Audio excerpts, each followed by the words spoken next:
परीक्षा, एक नई चुनौती कक्षा। 10 के छात्र विकास के लिए परीक्षा एक बड़ी चुनौती बन चुकी थी।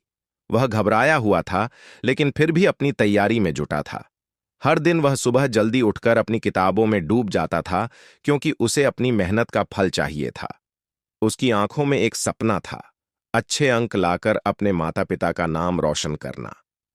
विकास का मन कभी कभी विचलित हो जाता। उसे लगता कि समय की कमी हो रही है और पाठ्यक्रम पूरा नहीं हो पा रहा। वह अपनी किताबों के पन्नों को पलटता और सोचता, क्या मैं यह सब याद रख पाऊंगा?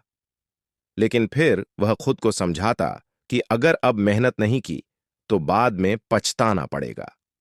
परीक्षा के दिन नजदीक आते गए और विकास का तनाव बढ़ता गया। स्कूल में उसके सहपाठी भी इसी तनाव से गुजर रहे थे। कुछ बच्चे पढ़ाई में व्यस्त रहते तो कुछ गपशप करने में समय बर्बाद करते थे। लेकिन विकास ने यह ठान लिया था कि उसे किसी भी हाल में अपनी पढ़ाई में ध्यान लगाना है। एक दिन विकास की मां ने उसे देखा और समझाया, बच्चे, परीक्षा एक कदम है सफलता की ओर, लेकिन इसका मतलब यह नहीं कि तुम डर से घबराओ। जितना तुम मेहनत करोगे उतना ही अच्छा परिणाम मिलेगा। तुम्हें अपनी क्षमता पर विश्वास रखना होगा। मां की बातों ने विकास के मन को शांति दी और वह फिर से अपने अध्ययन में जुट गया। परीक्षा का दिन आखिरकार आ ही गया। विकास का मन थोड़ा घबराया हुआ था, लेकिन उसने खुद को शांत रखा।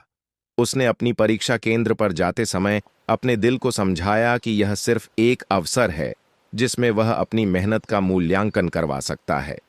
जब वह परीक्षा हॉल में बैठा तो कुछ देर के लिए उसे लगा कि सब कुछ भूल गया है।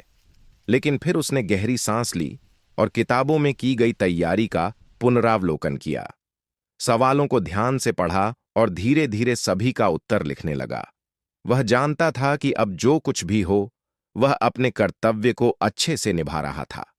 समाप्ति के बाद विकास को यह महसूस हुआ कि सबसे महत्वपूर्ण बात यह नहीं थी कि उसने कितने अंक प्राप्त किए, बल्कि यह था कि उसने उस समय में अपनी पूरी कोशिश की और अपनी मेहनत से निपटने का साहस दिखाया। परीक्षा के बाद कुछ दिनों में परिणाम आया। विकास ने अच्छे अंक प्राप्त किए थे, लेकिन उसे सबसे ज्यादा खुशी इस बात की थी कि उसने इस पूरी यात्रा में बहुत कुछ सीखा था। परीक्षा के माध्यम से उसे यह समझ में आया कि सफलता केवल अंक में नहीं, बल्कि अपने आत्मविश्वास और कठिन परिश्रम में होती है।